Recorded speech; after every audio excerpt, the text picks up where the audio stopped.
En la mesa, frente a sus amigos, mi hija me susurró al oído que yo era su estrés, que al día siguiente me fuera. No pedí explicaciones. No lloré. Simplemente subí las escaleras. Metí 2 mudas de ropa en una bolsa de supermercado y me fui. A las 11 de la noche, con 79 años, sin hogar. Ella pensó que me había destruido, pero no sabía lo que yo escondía al otro lado de la ciudad, ni lo que esa noche iba a cambiar para siempre.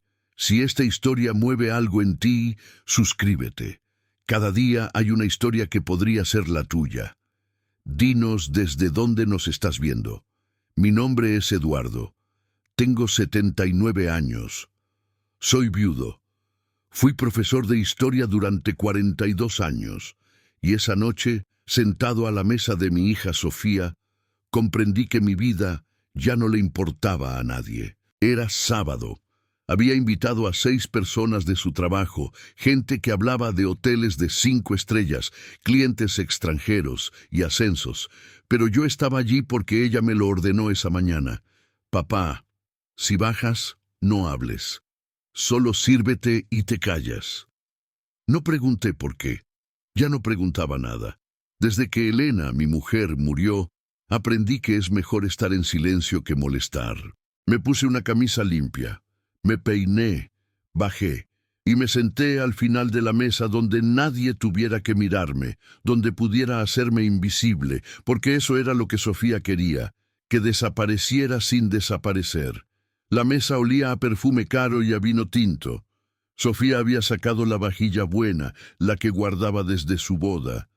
Había velas, música suave, todo preparado para impresionar. Me serví un poco de ensalada. Mastiqué despacio, intentando no hacer ruido, intentando no molestar con el sonido de mi existencia. A mi lado estaba Verónica, la vecina del cuarto, esa mujer que siempre me miraba con una lástima fingida.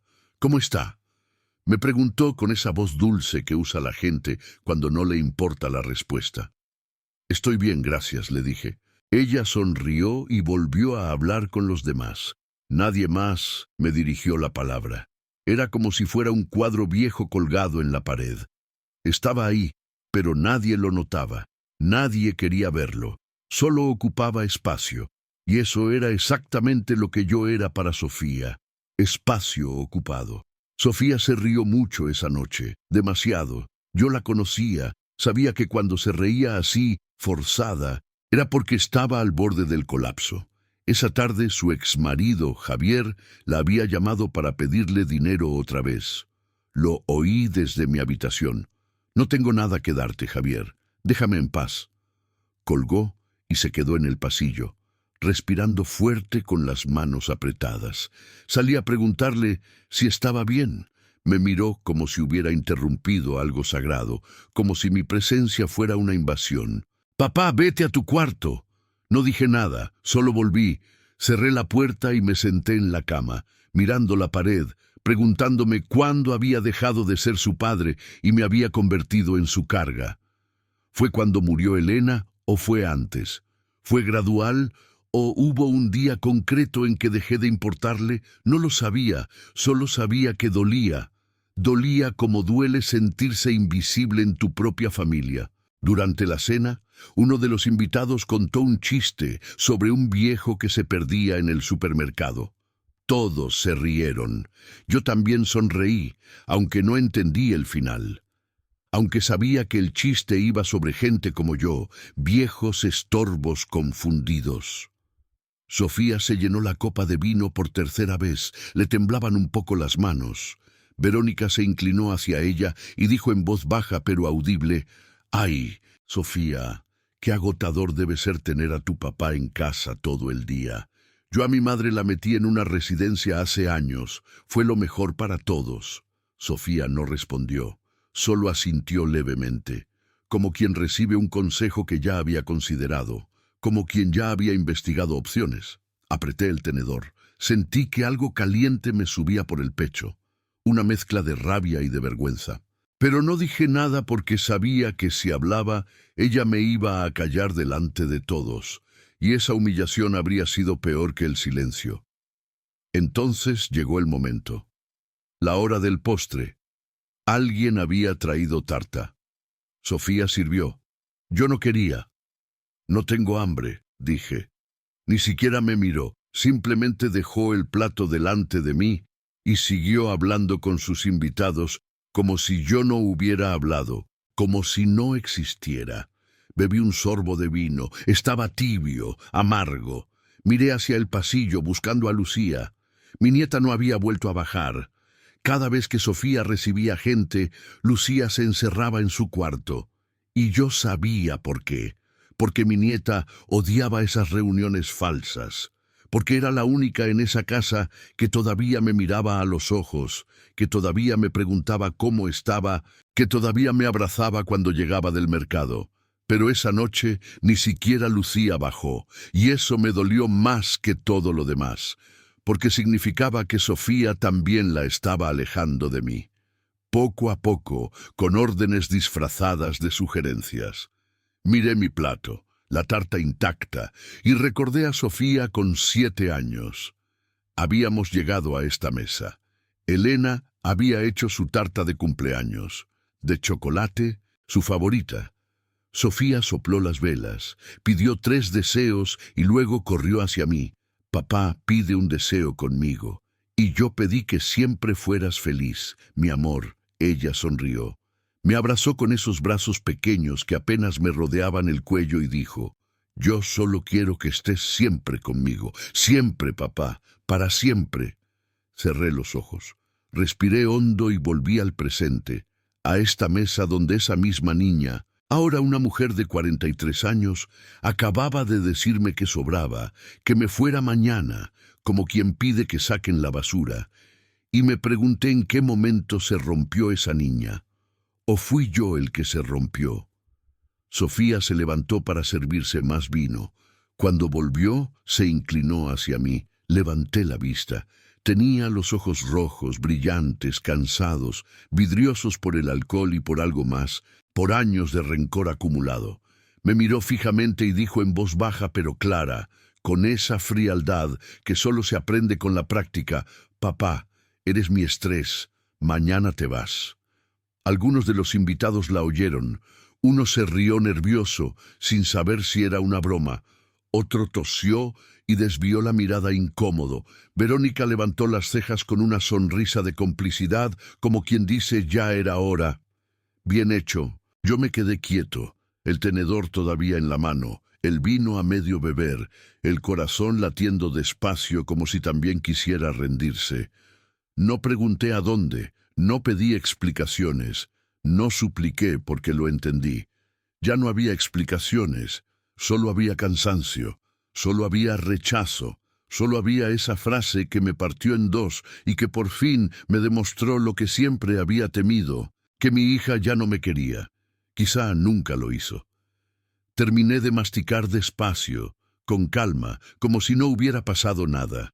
Dejé el tenedor en el plato sin hacer ruido. Me limpié la boca con la servilleta. La doblé. La dejé junto al plato. Me levanté lentamente. Me crujieron las rodillas. Nadie me miró. Todos siguieron hablando, riendo, bebiendo, como si yo ya no estuviera, como si ya me hubiera ido. Empujé la silla con cuidado, sin hacer ruido, porque hasta en mi salida quería ser invisible, no molestar, no incomodar. Caminé hacia las escaleras, y mientras subía agarrándome a la barandilla, porque mis piernas ya no respondían como antes, pensé, esta es la última vez que subo estas escaleras. La última vez que oigo las risas de sus invitados, la última vez que huelo el perfume caro de esta casa, porque sabía que si me iba, no iba a volver, porque sabía que mi hija no me estaba echando por unos días, me estaba borrando de su vida, y yo por primera vez en 3 años no iba a suplicarle que me dejara quedarme. Esta vez me iba a ir yo antes de que me echara oficialmente. Esta vez me iba a ir con lo poco que me quedaba. Dignidad. Entré en mi cuarto. Ese cuarto que antes era el trastero, el cuarto de las cosas que ya no sirven. Ahí guardaba Sofía las cajas de Navidad, las maletas viejas, las cosas que ya no usaba. Y luego me guardó a mí. Entre las cajas, entre el olvido, abrí el armario. Saqué una bolsa de supermercado, de esas de plástico verde que uno guarda por si acaso. Metí 2 pantalones, 3 camisas, ropa interior, mis pastillas para la tensión, mi identificación, mi cuaderno donde apuntaba las cosas importantes, las cosas que no quería olvidar. Porque a los 79 años uno empieza a olvidar, y yo no quería olvidar quién había sido. Y una foto de Elena. La foto era de hacía 50 años. Estábamos en la playa, ella sonreía, yo también. Parecíamos inmortales, parecíamos invencibles. Parecía que nada podía separarnos, pero nos separó, la muerte y luego la soledad. La miré un momento. Le toqué la cara con el dedo. «¿Qué hago, mi amor?», le pregunté en voz baja. «¿A dónde voy?». Ella no contestó. Nunca contestaba. Solo me miraba con esa sonrisa eterna, con esa juventud congelada. Guardé la foto, cerré la bolsa, me puse el abrigo, el mismo que usaba cuando iba a trabajar, cuando todavía era alguien, y salí. Bajé las escaleras. Cada escalón crujía como si la casa también se estuviera despidiendo. Pasé por delante del salón. Los invitados seguían ahí hablando, riendo. Alguien contaba un chiste. Todos se rieron. Sofía estaba de espaldas sirviendo café. Llevaba el vestido negro que le había regalado Elena. El último regalo, y ella ni lo sabía. Nadie me vio. O quizá me vieron y no les importó. O quizá se alegraron. Por fin se va el viejo. Abrí la puerta del piso. El pasillo estaba vacío, iluminado por esas luces blancas que zumban, que nunca se apagan, que iluminan pero no calientan. Cerré la puerta despacio, sin dar un portazo, sin dramas, como quien cierra un capítulo que ya no tiene sentido leer, como quien cierra un libro que acabó mal. Caminé hacia el ascensor. Pulsé el botón, esperé, oí las risas detrás de la puerta, cada vez más lejanas. Las puertas del ascensor se abrieron. Entré. Vi mi reflejo en el metal. Un viejo con los hombros caídos, los ojos húmedos, una bolsa en la mano, un hombre que ya no tenía casa. Las puertas se cerraron. Bajé y con cada piso que pasaba, sentí que dejaba atrás no solo un apartamento. Dejaba atrás una vida entera, una hija, una ilusión, un amor que nunca fue devuelto. Cuando salí del edificio, el aire frío me dio en la cara, como una bofetada, como un recordatorio de que el mundo de fuera no iba a ser más amable que el de dentro. Mateo, el vecino del segundo, estaba fumando en la puerta. Era un hombre de 64 años, exmilitar, de esos que hablan poco pero lo ven todo, que no preguntan pero entienden. Me miró. Le devolví la mirada. Apagó el cigarro contra la pared con calma, como quien tiene todo el tiempo del mundo. Asintió con la cabeza. Despacio, con respeto, no dijo nada. No hizo falta porque en ese gesto estaba todo. Sé lo que ha pasado. He oído. He visto. Y no te culpo. Y si pudiera, te ayudaría, pero no puedo. Solo puedo verte marchar y desearte suerte. Yo también asentí. Le devolví el gesto como diciéndole gracias por verme, por no juzgarme, por no reírte, y seguí caminando. La calle estaba vacía. Hacía frío. El viento movía las hojas secas. Hacían ruido como susurros, como voces que me decían ya no hay vuelta atrás. Me apreté la bolsa contra el pecho y caminé sin mirar atrás, porque sabía que si miraba, quizá me arrepentiría. Quizá volvería. Quizá suplicaría. Y ya no había tiempo para arrepentimientos, ya no había espacio para más humillaciones. Caminé 2 calles hasta la parada del autobús, 2 calles que parecieron 2 kilómetros porque cada paso dolía, no en las piernas, en el alma. Había un banco de metal helado. Me senté. El frío me traspasó el abrigo. El viento silbaba entre los edificios como un lamento, como una canción triste que nadie quería oír. Pasó un taxi, libre con la luz encendida. No lo llamé. No tenía dinero para malgastar en taxis. Y además, ¿para qué? No tenía prisa, no tenía destino, solo tenía una dirección, un nombre, una esperanza. Pasó una pareja joven, abrazados, riendo. Él le susurró algo al oído. Ella se rió, se besaron. Aparté la mirada, no por envidia, por dolor, porque recordé cuando yo abrazaba así a Elena, cuando caminábamos por la calle cogidos de la mano, cuando todavía éramos felices, cuando todavía importaba, cuando todavía teníamos futuro. Ahora ya no importaba. Ahora el futuro se había acabado. Ahora yo era un viejo sentado en un banco con una bolsa de supermercado esperando un autobús que lo llevara a ninguna parte o quizá a alguna parte que todavía no sabía. Y mientras esperaba, me pregunté, ¿a dónde va un hombre cuando ya no tiene casa? ¿A dónde va cuando su propia hija le dice que es un estorbo? El autobús llegó a las 11:32, la línea 47. Lo sé porque miré el reloj del poste 3 veces, como si mirar el reloj pudiera detener el tiempo, como si pudiera retrasar lo inevitable. Ese autobús cruzaba toda la ciudad, desde el centro hasta La Esperanza, el barrio donde viví hace más de 40 años. Cuando todavía era joven, cuando todavía tenía futuro, cuando Elena y yo acabábamos de casarnos y todo era posible. Subí despacio. Mis rodillas ya no respondían como antes. Cada paso era un esfuerzo, una negociación con un cuerpo que ya no me obedecía. Me agarré a la barandilla con fuerza porque tenía miedo de caerme y más miedo aún de que nadie me levantara. El conductor levantó la vista. Era un hombre de unos 50 años, con un bigote espeso y un uniforme azul gastado. Se me quedó mirando. Frunció el ceño como intentando situarme, y entonces abrió los ojos. Don Eduardo. Lo miré. Tardé un segundo. Patricio. Patricio Morales, alumno mío hace 30 años. Se sentaba al fondo. Dibujaba en los márgenes de los cuadernos. Mapas, batallas, ciudades antiguas, pero era inteligente, muy inteligente, de esos alumnos que uno nunca olvida. Soy yo, don Eduardo. No puedo creer que sea usted. Su voz tenía sorpresa y algo más. Preocupación, ternura, como quien ve a un viejo amigo que lo está pasando mal. Miró la bolsa que yo llevaba en la mano, la bolsa verde de supermercado, barata. Miró mi cara, mis ojos hinchados, mi ropa arrugada, mi abrigo viejo, y entendió.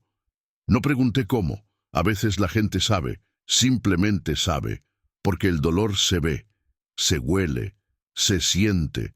Suba. Don Eduardo, y guarde el dinero. Usted no me paga. Intenté protestar, sacar la cartera, hacer lo correcto. No, Patricio. Él levantó la mano firme. Usted me enseñó a leer mapas. Me enseñó que la historia no son solo fechas. Son personas, personas que sufren, personas que luchan, personas como usted. Esto es lo mínimo que puedo hacer. Por favor, déjeme hacerlo. Asentí. Me temblaba la barbilla. Sentí que iba a llorar, pero me aguanté porque uno no llora en el autobús. Uno no llora delante de extraños. Aunque Patricio ya no era un extraño, era un recordatorio de cuando yo todavía importaba, de cuando yo todavía era alguien. Caminé hacia el fondo despacio, agarrándome a los asientos. Me senté en el último asiento junto a la ventana. Puse la bolsa sobre mi regazo. La abracé como si fuera lo único que me quedaba en el mundo, porque era lo único que me quedaba. Patricio arrancó. El motor rugió, y yo miré por la ventana, viendo pasar la ciudad, viendo pasar mi vida. La ciudad pasaba despacio. Edificios altos con ventanas oscuras, vidas encendidas detrás de cortinas cerradas, gente cenando, viendo la televisión, riendo, viviendo. Negocios cerrados con verjas metálicas, grafitis en las paredes, basura en las esquinas, calles vacías iluminadas por farolas naranjas que parpadeaban. A punto de apagarse como yo. Reconocí algunas esquinas. La panadería donde Elena compraba el pan los domingos. cerrada ahora con un cartel de se vende, el parque donde llevaba a Sofía de pequeña, oscuro, vacío con los juegos infantiles oxidados. Otras esquinas no las reconocí. Todo había cambiado. Edificios nuevos donde antes había casas, aparcamientos donde antes había plazas, o quizá era yo el que ya no pertenecía, el que se había quedado atrapado en otro tiempo. Miré mi reflejo en el cristal. Un viejo arrugado con los ojos cansados, barba de 2 días, pelo revuelto. ¿Cuándo me hice tan viejo? No lo sé, uno no se da cuenta. Es gradual. Un día te levantas, te miras al espejo y ves a tu padre, y entonces entiendes que ya has cruzado al otro lado, ya eres el viejo al que la gente evita en el autobús, el que huele a medicina, el que tose demasiado, el que habla solo. Ya eres el que molesta solo por existir, el que sobra. El autobús paró, frenos chirriando, puertas abriéndose con un suspiro cansado. Subió una chica joven con un bebé dormido en brazos. Tendría unos 25 años, pelo recogido, cara de cansada, ropa sencilla. Se sentó delante. El bebé no se despertó. Tenía la boca abierta, las manitas cerradas. La mujer lo acunaba suavemente con esa ternura que solo tienen las madres, ese movimiento automático, inconsciente, ese amor puro que no pide nada a cambio. La miré y sentí algo punzante en el pecho, un dolor físico real, porque recordé cuando Sofía era así, pequeña, indefensa, perfecta, cuando me necesitaba para todo, para comer, para dormir, para reír, cuando yo era su héroe, su mundo entero. Papá, cógeme en brazos. Papá, cuéntame un cuento. Papá, tengo miedo. No te vayas. Y yo nunca me iba. Me quedaba junto a su cama hasta que se dormía. Le cantaba canciones, le inventaba historias. ¿Cuándo dejó de necesitarme? ¿Cuándo pasé de ser su héroe a ser su carga? ¿Fue cuando creció? ¿Fue cuando se casó? ¿Fue cuando nació Lucía? ¿O fue cuando murió Elena y ya no hubo nadie que le recordara que yo también merecía amor? El autobús arrancó. La mujer se bajó 3 paradas después. El bebé seguía dormido y yo seguí mirando por la ventana, viendo pasar mi vida, viendo pasar todo lo que perdí. Patricio me observaba por el retrovisor. Lo veía. Nuestras miradas se cruzaban cada tanto. Él la desviaba. Yo también, pero los dos lo sabíamos. Yo sabía que él quería preguntar, quería saber qué hacía un viejo como yo solo, con una bolsa de supermercado a las 11 de la noche. Quería saber si estaba bien, si tenía a dónde ir, si necesitaba ayuda, pero no preguntó. Y yo se lo agradecí en silencio, con cada kilómetro que pasaba, porque hay preguntas que abren heridas que te obligan a decir en voz alta lo que uno apenas puede pensar. Y las mías aún estaban frescas, aún sangraban, aún dolían con cada respiración. El autobús siguió su ruta, lento, cansado, como yo. Pasamos por avenidas anchas, desiertas, por barrios que yo conocía, donde había vivido, donde había trabajado, donde había sido feliz, por lugares donde ya no era bienvenido, donde ya no pertenecía. Y entonces llegamos al Hospital San Vicente, ese edificio blanco que me lo quitó todo. Allí había muerto Elena hacía 3 años. 3 años, 2 meses y 14 días. Pero ¿quién los contaba? E instintivamente cerré los ojos, apretándolos con fuerza, como si eso pudiera borrar la imagen, como si eso pudiera borrar el recuerdo. No quería ver, no quería recordar, pero no podía evitarlo. El hospital seguía ahí, blanco, frío, imponente, con esa cruz roja en la fachada que prometía salvación, pero solo entregaba despedidas. Elena había muerto en la 3ª planta, habitación 312. Me sabía el número de memoria, igual que me sabía su fecha de nacimiento, su comida favorita, el perfume que usaba, cáncer de páncreas, rápido, brutal, sin piedad. Le dieron 6 meses. Vivió 4, y cada día fue peor que el anterior. Los últimos días ya no hablaba, solo me miraba con esos ojos que decían todo lo que ya no podía decir con palabras: te quiero, perdóname, cuídate, no me olvides. Y yo le sostenía la mano, flaca, fría, transparente. Le decía que se iba a poner bien, que íbamos a salir de esta juntos, que la medicina iba a funcionar, que Dios iba a hacer un milagro. Pero los dos sabíamos la verdad. Los dos sabíamos que era mentira, que solo nos quedaban horas, minutos, segundos, y cuando cerró los ojos por última vez, cuando su mano se quedó lacia en la mía, cuando el monitor dejó de hacer ruido, y solo quedó ese pitido largo, constante, yo me quedé ahí, sentado junto a su cama sin saber cómo seguir, sin saber para qué seguir, porque Elena no era solo mi mujer, era mi razón, mi brújula, mi hogar, y sin ella yo solo era un hombre esperando a morir, esperando que me llamaran, esperando a reunirme con ella. Abrí los ojos cuando el autobús pasó el hospital. Respiré hondo. El aire me quemó los pulmones. Patricio me miró por el espejo. Esta vez no desvió la mirada. Me sostuvo la mirada con esos ojos que entendían, que sabían, que no juzgaban. Y en ese silencio, en ese intercambio mudo, lo entendí. Él sabía. Sabía que algo malo había pasado. Sabía que estaba huyendo. Sabía que estaba roto. Pero no juzgó. No sintió lástima. Solo condujo. Solo me llevó. Solo me dio espacio para respirar. Y eso de alguna forma extraña, de alguna forma que no puedo explicar, me dio fuerzas para seguir, para no rendirme, para no tirarme del autobús en marcha y dejarme morir en la calle. El autobús siguió avanzando. Pasamos por barrios que ya no reconocía, edificios nuevos, donde antes había casas humildes, supermercados gigantes, donde antes había tiendas de barrio con dueños que te conocían por tu nombre.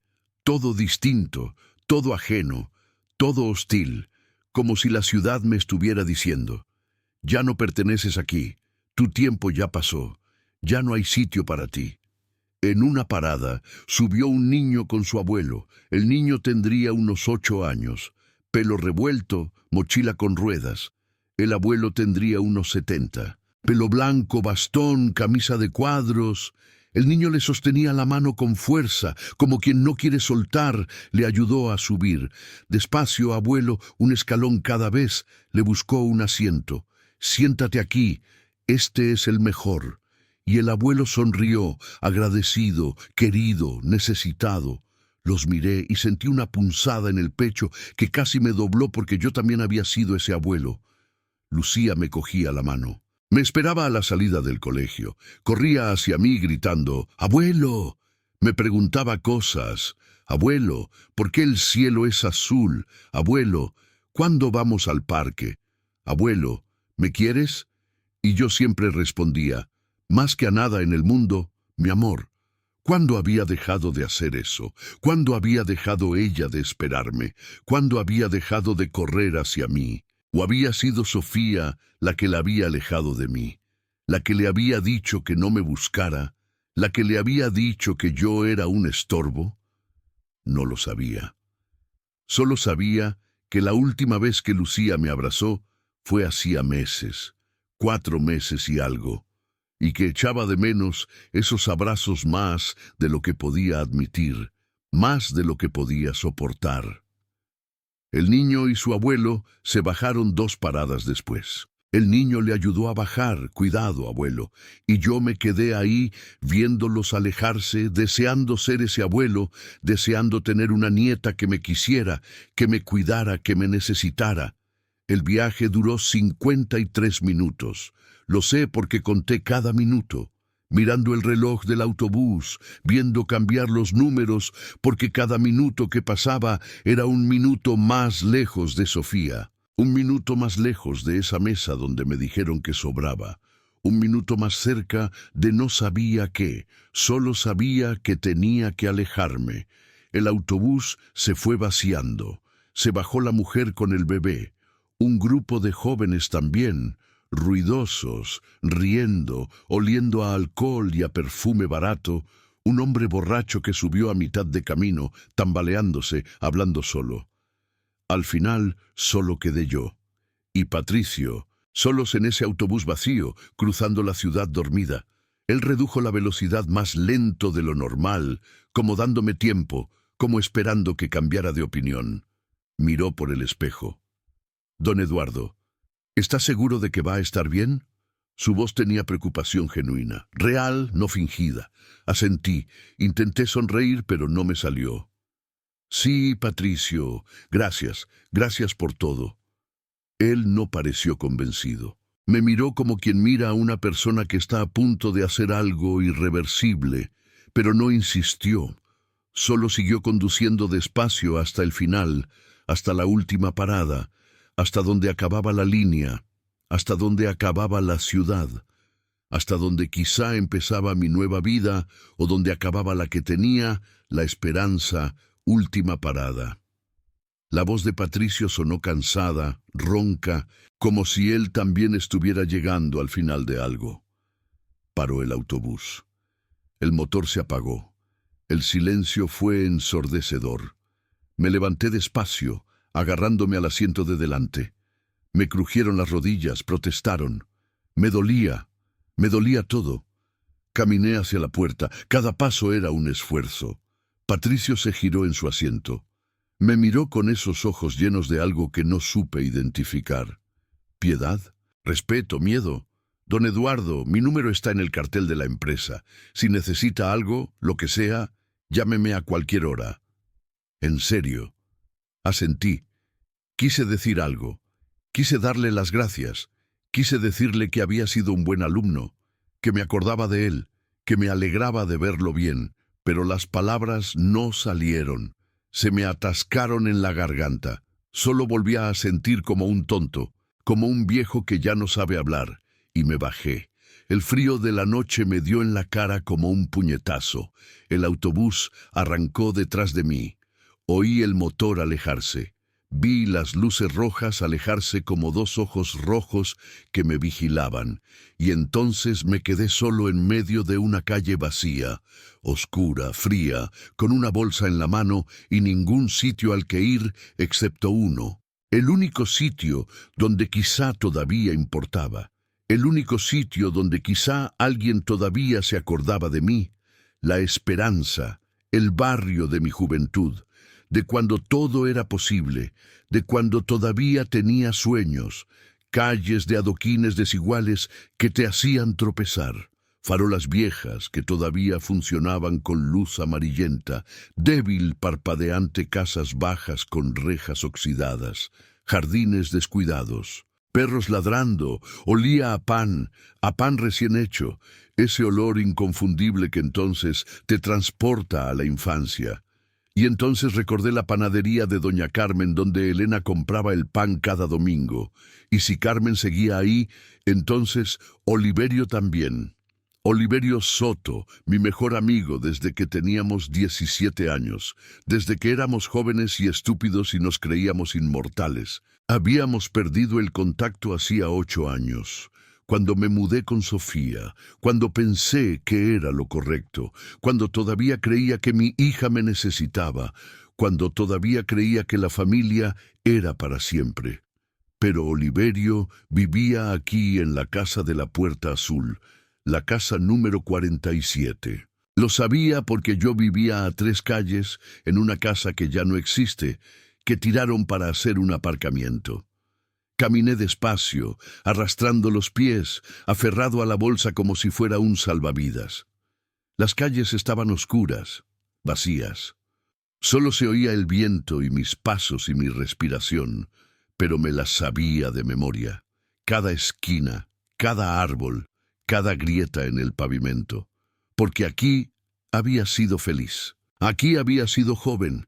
Aquí quizá podría volver a ser alguien. Llegué a la casa, puerta azul desvaída, más azul en mi recuerdo que en la realidad. Pintura desconchada cayéndose a trozos, ventanas con cortinas blancas, amarillentas por el tiempo, luz encendida dentro. Alguien estaba despierto, alguien vivía ahí. Respiré hondo. El aire me quemó los pulmones. Levanté la mano. Me temblaba. Y llamé una vez. Suave, casi inaudible. Esperé. Nada. Llamé otra vez, más fuerte. 2 golpes secos que resonaron en la noche. Silencio. Y entonces oí pasos lentos, arrastrados, alguien que caminaba con dificultad, alguien viejo como yo. La puerta se abrió despacio, chirriando, y ahí estaba él, Oliverio, 81 años, 2 más que yo, pero parecía que tenía 100. Pelo blanco, más blanco de lo que recordaba, gafas gruesas, pijama viejo de rayas azules, gastado con agujeros. Me miró, entornando los ojos. Tardó 3 segundos, quizá 4, como intentando situarme, como buscando en su memoria. Y entonces me reconoció.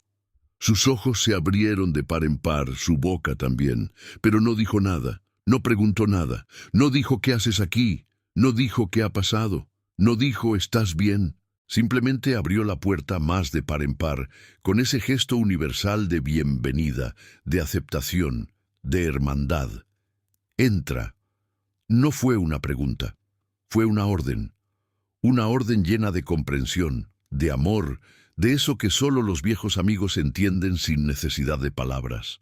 Entré, crucé el umbral, y fue como cruzar de un mundo a otro, de la oscuridad a la luz, del frío al calor, de la soledad a la compañía. Oliverio cerró la puerta detrás de mí con cuidado, como cerrando la puerta al pasado, como protegiendo el presente. Y por primera vez en 3 años desde que murió Elena, sentí que había llegado a casa, a un lugar donde no tenía que pedir perdón por existir, a un lugar donde todavía importaba, a un lugar donde quizá podría volver a vivir. Oliverio cerró la puerta detrás de mí, no dijo nada. Simplemente caminó hacia la cocina. Yo me quedé de pie en el pasillo sosteniendo la bolsa, sin saber qué hacer. La casa olía a viejo, a medicina, a tiempo detenido.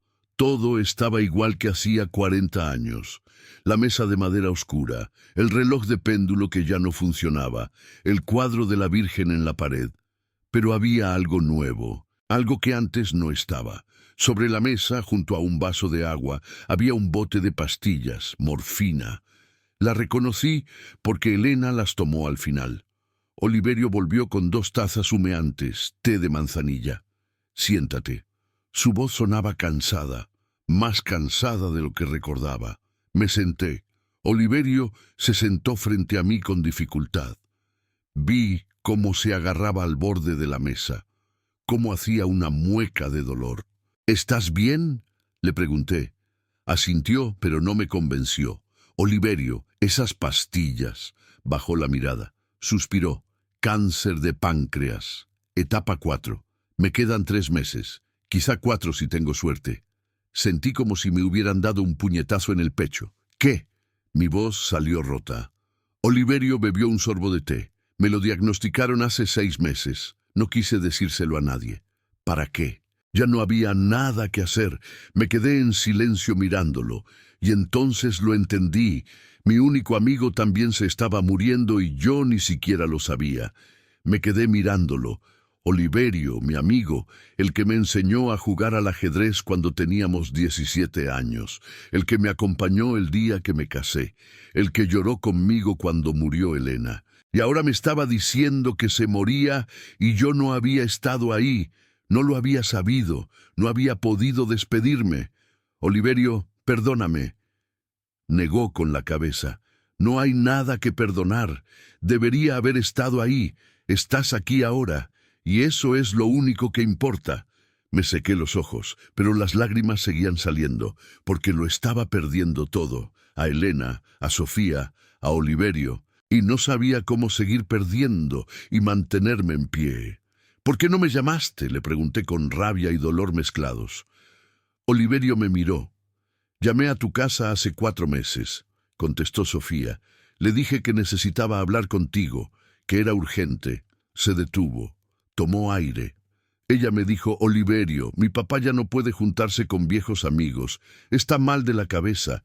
Si vuelve a llamar, lo voy a denunciar por acoso. Sentí que algo se rompía dentro de mí. ¿Qué? Oliverio asintió. Le pedí que te dijera que había llamado. Se rió y colgó. Me llevé las manos a la cara. No podía respirar.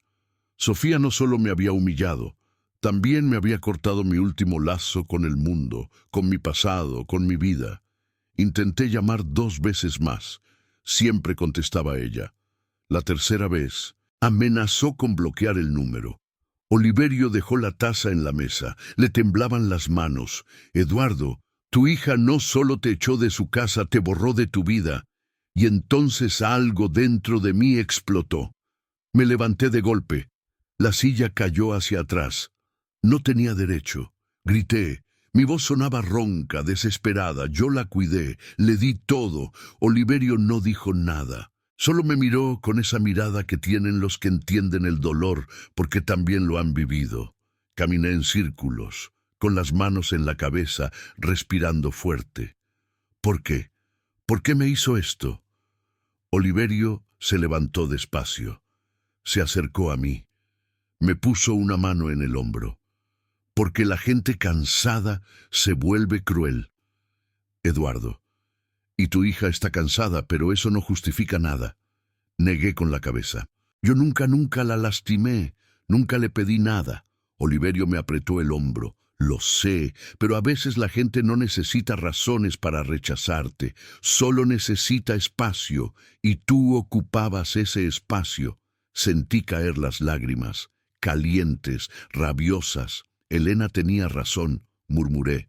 Oliverio frunció el ceño. A que mi mujer antes de morir me dijo, Sofía tiene miedo a envejecer, y por eso un día va a tenerte miedo a ti. Yo no le creí. Pensé que era el dolor hablando, pero tenía razón. Oliverio me soltó. Se volvió a sentar. Eduardo, hay algo más que tienes que saber. Lo miré, ¿qué más puede haber? Tomó aire profundo. A mí tampoco me hablan hace 3 años, que no sé nada de ellos cuando les dije que tenía cáncer. Dijeron, papá, ya eres viejo, es natural, no. Nos llames más con esos dramas. Sentí un nudo en la garganta. Oliverio levantó la mano. No me compadezcas, te lo digo, porque necesitas saber algo. No estás solo. Hay miles de viejos como nosotros echados, olvidados, esperando a morir sin molestar, y en ese momento, en esa cocina vieja con ese amigo moribundo, entendí la verdad más dolorosa de todas envejeceres. Volverse invisible. Me dejé caer en la silla. Puse las manos sobre la mesa y lloré. No con lágrimas silenciosas, lloré con sollozos, con gemidos, con la boca abierta y el pecho temblando. Lloré por Sofía, por Oliverio, por Elena, por mí, por todos los viejos del mundo que mueren solos, sintiéndose estorbos. Oliverio no me consoló, no me dijo que todo iba a estar bien, solo se quedó ahí sentado frente a mí, esperando, porque a veces la mejor compañía es el silencio, y cuando por fin dejé de llorar, cuando ya no me quedaban lágrimas. Oliverio dijo, hay una cama en el cuarto del fondo. Las sábanas están limpias. Duerme mañana. Seguimos. Me levanté como pude. Cogí la bolsa, caminé hacia el cuarto del fondo. Era pequeño. Una cama, un armario, una ventana. Me senté en la cama. Los muelles crujieron. Miré al techo. Había manchas de humedad, una grieta. Y entonces pensé, ¿para qué seguir? ¿Para qué despertarme mañana? Si no le importo a nadie. Si mi propia hija me odia, si mi mejor amigo se está muriendo, si mi mujer está muerta, ¿para qué me acosté? Cerré los ojos y deseé no despertar. Deseé que el sueño se lo llevara todo el dolor, la vergüenza, la soledad, pero no pasó, solo dormí y soñé con Elena, de cuando todavía éramos jóvenes, de cuando todavía éramos felices. Me desperté sobresaltado, no sé qué hora era. Estaba oscuro, oí un ruido, un golpe seco. Venía del salón. Me levanté, salí del cuarto. Oliverio estaba en el suelo. Se había tropezado. Intentaba levantarse, pero no podía. Oliverio corrí hacia él, lo ayudé a levantarse. Pesaba poco, demasiado poco. Estoy bien, murmuró, pero no estaba bien. Temblaba, sudaba. Lo llevé al sofá, lo senté. Duele, asintió siempre. Duele. Fui por las pastillas, se las di con agua. Esperé, poco a poco el temblor paró. Oliverio respiró hondo. Gracias. Negué con la cabeza. No me des las gracias. Tú me abriste la puerta cuando nadie más lo hizo. Nos quedamos ahí en silencio. Oliverio en el sofá, yo sentado en el suelo a su lado, y entonces él dijo: Eduardo, no te rindas. Lo miré, ¿por qué no? Sonrió una sonrisa triste porque rendirse es darles la razón a los que te echaron, es decirles: teníais razón, no valgo nada. Tragué saliva. Pero ¿y si es verdad? ¿Y si de verdad no valgo nada? Oliverio me miró fijamente. Sí que vales. Vales, porque estás aquí, porque me has ayudado a levantarme, porque todavía lloras. Los que no valen nada ya no sienten, tú todavía sientes, y eso significa que todavía estás vivo. No, contesté, pero sus palabras se quedaron conmigo como una semilla plantada en tierra seca. Volví al cuarto, me acosté de nuevo, pero esta vez no deseé morir, solo deseé despertar y encontrar una razón para seguir, una razón que no fuera ni Sofía, ni Elena, ni el pasado, una razón nueva. Mi razón, cerré los ojos y dormí profundamente sin sueños, y cuando desperté había luz, y Oliverio estaba vivo y yo también, y eso por ahora era suficiente. Me desperté con el sol en la cara, me dolía toda la espalda, las rodillas, el alma, pero estaba vivo. Me levanté, fui al baño, me lavé la cara con agua fría, me miré al espejo. Seguía siendo un viejo, pero ya no parecía un viejo derrotado, solo cansado. Salí del cuarto. Oliverio ya estaba despierto, estaba en la cocina preparando café, se movía despacio, agarrándose a los muebles. Buenos días, dije. Se giró, sonrió.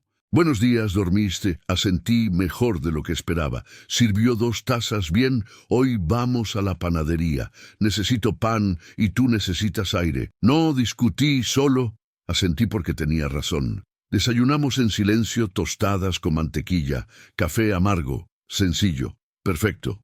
Cuando terminamos, Oliverio se levantó. Vamos, salimos a la calle. Estaba tranquila.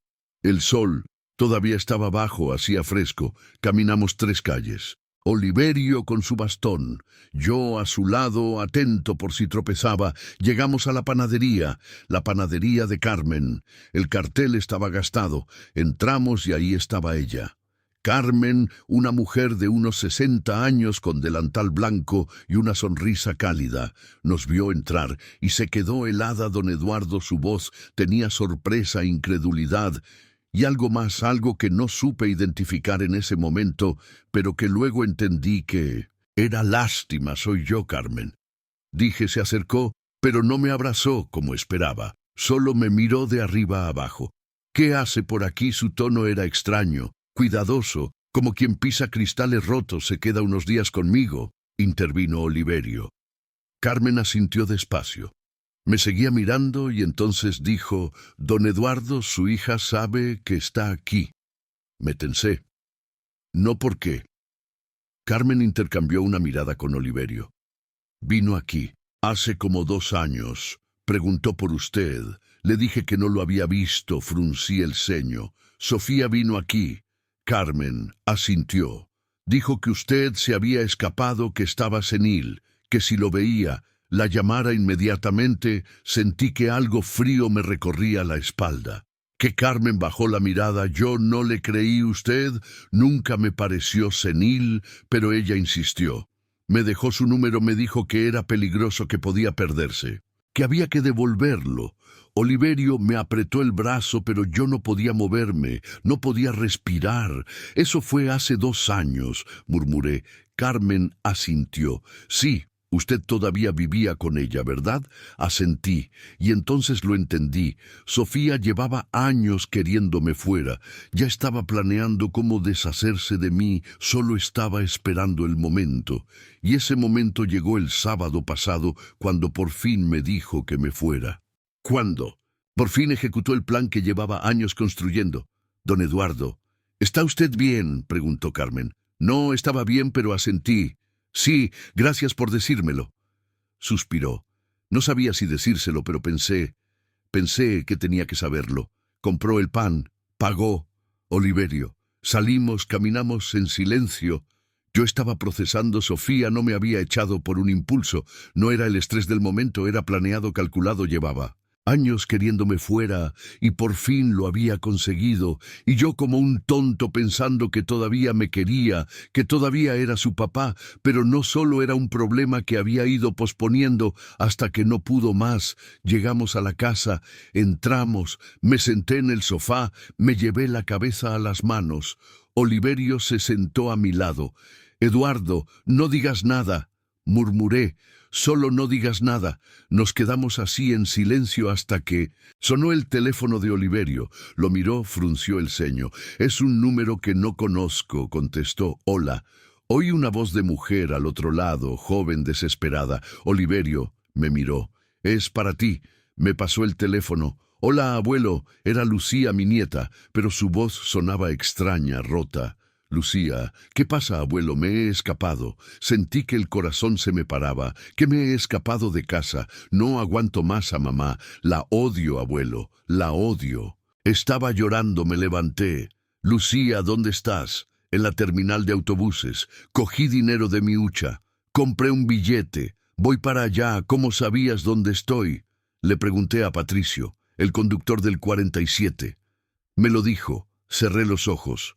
«Lucía, tienes que volver». «No, no voy a volver».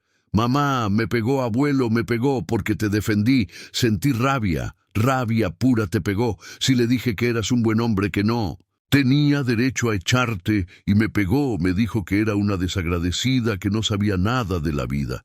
Si estás escuchando mi historia, déjame un comentario diciéndome, ¿desde dónde me estás viendo? A veces necesito saber que no estoy solo en esto». Lucía, ya salió el autobús. Sí llegó en una hora, miré a Oliverio, asintió como diciendo, «Que venga».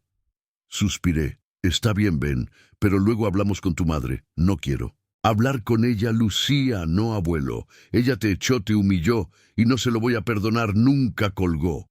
Me quedé ahí con el teléfono en la mano. Oliverio me miró. «¿Qué ha pasado?» «Lucía se ha escapado. Viene para acá. Sofía le pegó». Oliverio cerró los ojos. «Dios mío», asentí. «Esto se va a poner peor». Una hora después, llegó Lucía, llamó a la puerta, abrí y ahí estaba mi nieta, 16 años, flaca con el pelo revuelto, una mochila a la espalda y un moratón en el brazo. La abracé con fuerza, se aferró a mí y lloró. «Abuelo, lo siento mucho. No tienes que disculparte, mi amor. Tú no has hecho nada malo. Yo tendría que haberte defendido antes. Tendría que haberle dicho algo cuando te echó Lucía. No tienes que defenderme. Yo soy el adulto». Se separó. Me miró con esos ojos llenos de lágrimas. «Pero no tiene derecho, abuelo, no. Tiene derecho a tratarte así». Asentí. «Lo sé, pero ya pasó. Y ahora estás aquí. Y eso es lo que importa». Lucía se sentó a mi lado. Se me quedó mirando. «Abuelo, ¿sabes qué? Fue lo peor». Negué con la cabeza. «Lo peor no fue que mamá te echara, fue que yo no dije nada. Estaba en mi cuarto, oí toda la cena, las risas, lo que te dijo y no bajé, no te defendí. Me quedé arriba llorando, odiándome por ser una cobarde». Le cogí la mano. «Lucía, no, abuelo. Déjame terminar. Cuando te fuiste, bajé, le pregunté a mamá dónde estabas y me dijo, se fue y no va a volver, porque por fin entendió que aquí sobraba. Y yo le dije, tú también sobras, mamá, pero nadie tiene el valor de decírtelo. Y me pegó por primera vez en mi vida, me pegó, lloró, y yo también». Lucía saludó a Oliverio, él la recibió con una sonrisa. «Bienvenida, niña». Ella sonrió tímida. «Sí». Sentó en el sofá, le preparé un té, le di pan, comió despacio, y entonces sonó el teléfono de Oliverio.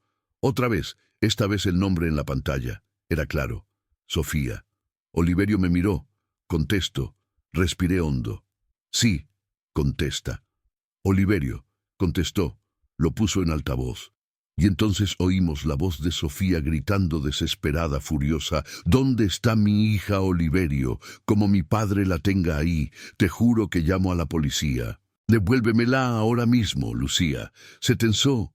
Le puse una mano en el hombro y entonces hablé. «Yo tranquilo, firme, Sofía. Soy yo. Silencio al otro lado, y luego su voz rota, rabiosa. Papá, devuélveme a mi hija.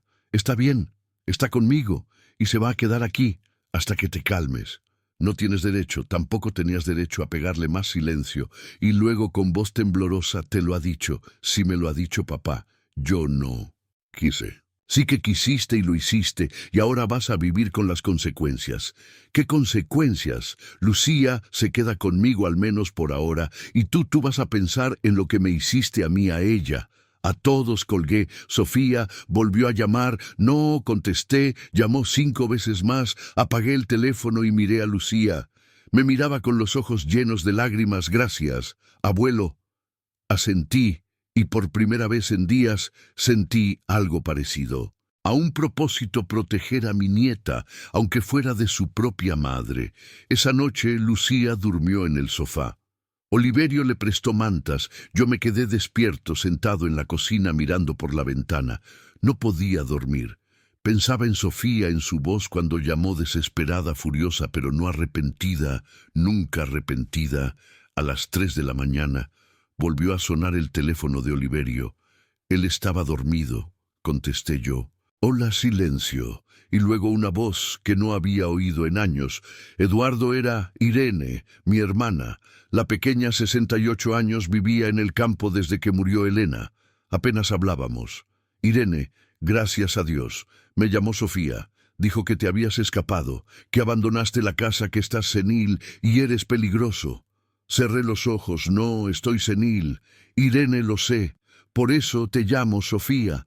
Está diciendo cosas horribles. Dice que la maltratabas, que le robaste dinero, que Lucía corre peligro contigo.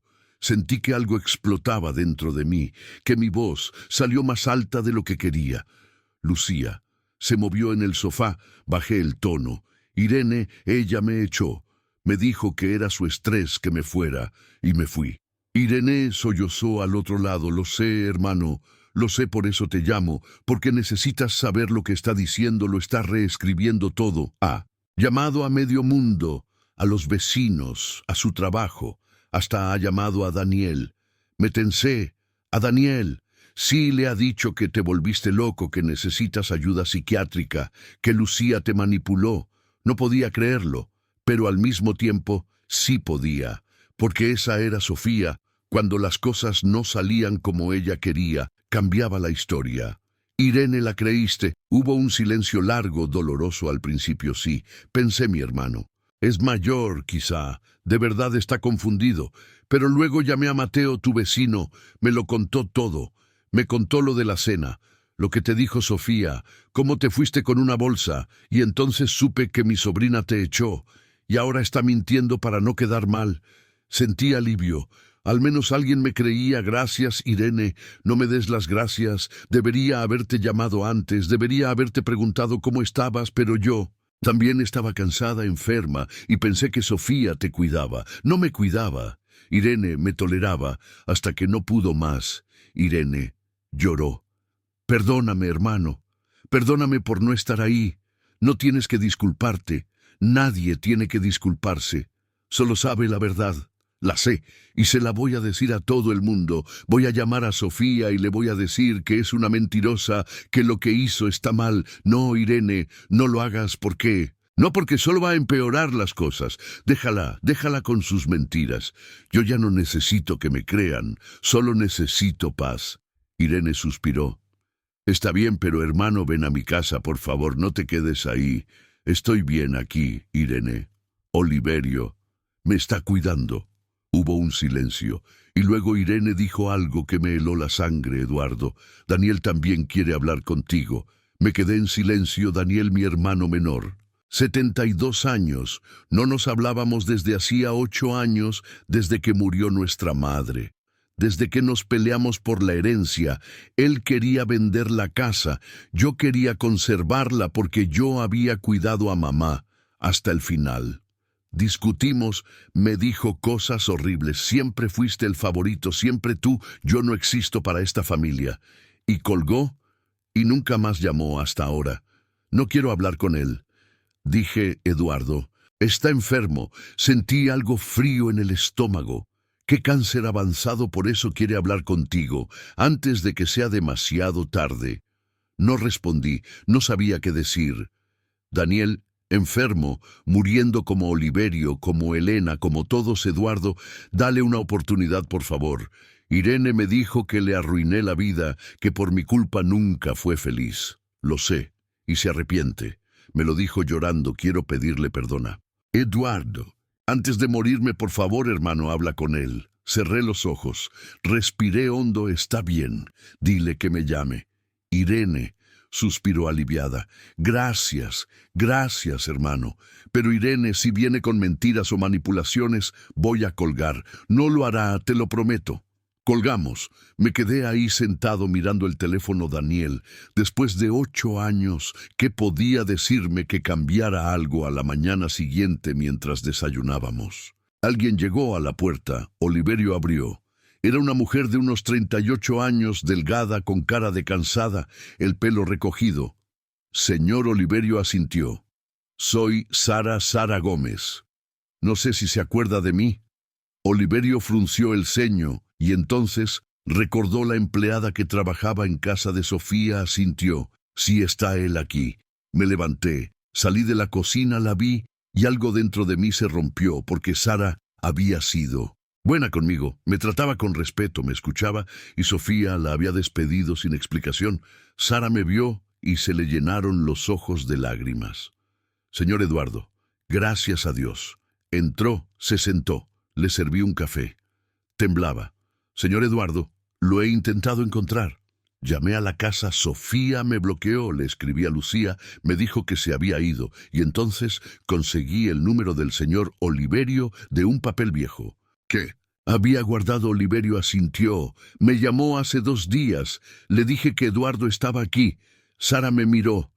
Necesito decirle algo, algo que debería haberle dicho hace meses, pero tenía miedo. Me tensé. Que respiró hondo. Sofía me pidió que le diera mal las pastillas, que le confundiera las dosis, que le dejara dormir, más que no la despertara para las comidas.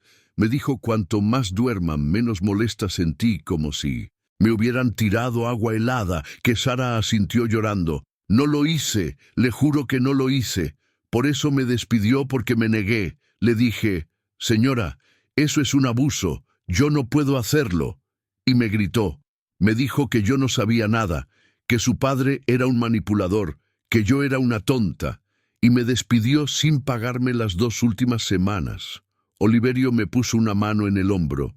Yo no podía hablar, no podía respirar. Sofía no solo me había echado, había intentado sedarme, mantenerme dormido, para no molestar, para no existir. Señor Eduardo, guardé los mensajes. Si lo necesita, se los puedo enseñar.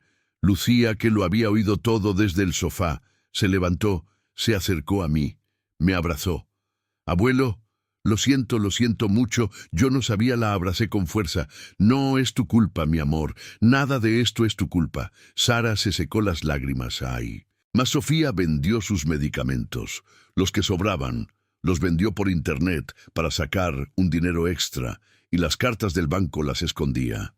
Usted tiene una pensión, señor Eduardo, que le ingresan cada mes, pero ella nunca se la dio. La usaba para sus cosas. Sentí rabia, rabia pura, no por el dinero, por la traición, por la mentira, por el desprecio. ¿Por qué me dices esto ahora? Sara me miró fijamente porque cuando supe que Lucía estaba aquí, supe que las cosas iban a explotar, y usted necesita saber con quién está tratando. Sofía no se va a rendir. Va a venir y va a mentir, va a llorar, va a manipular, pero no va a cambiar porque no cree que haya hecho nada malo. Cree que usted es el problema y siempre lo va a creer. Y en ese momento, con Sara delante de mí, con Lucía abrazada a mi costado, con Oliverio a mí lado, entendí que no había vuelta atrás. Mi hija me había traicionado de formas que ni siquiera podía imaginar, y yo ya no podía perdonarla, porque perdonar a alguien así sería traicionarme a mí mismo. Sara se quedó 2 horas. Nos enseñó los mensajes, las conversaciones con Sofía, las órdenes, las amenazas como «le digas algo a mi padre, te denunció». Tú no sabes lo que es vivir con un viejo en casa. Hazlo. ¿Qué? Te digo, o búscate otro trabajo. Leí cada mensaje y cada uno era una puñalada. Lucía también los leyó y lloró, mamá. ¿Cómo pudo yo? Yo no tenía respuesta, porque no lo entendía. No entendía cómo mi hija, la niña que había llevado en brazos, que había llevado al colegio, que había consolado cuando lloraba, se había convertido en esto, en alguien capaz de hacerme daño sin remordimientos. Cuando Sara se fue, me quedé sentado en el sofá. Lucía estaba a mi lado sorbiendo en su silla. Ninguno de los dos habló, hasta que Lucía dijo: «Abuelo, hay algo más que tienes que saber». La miré. ¿Qué? Se levantó. Fue a su mochila. Sacó un cuaderno viejo de tapas gastadas con las hojas amarillentas. Encontré esto en el cuarto de mamá. Estaba escondido al fondo de su armario. Creo que es de la abuela.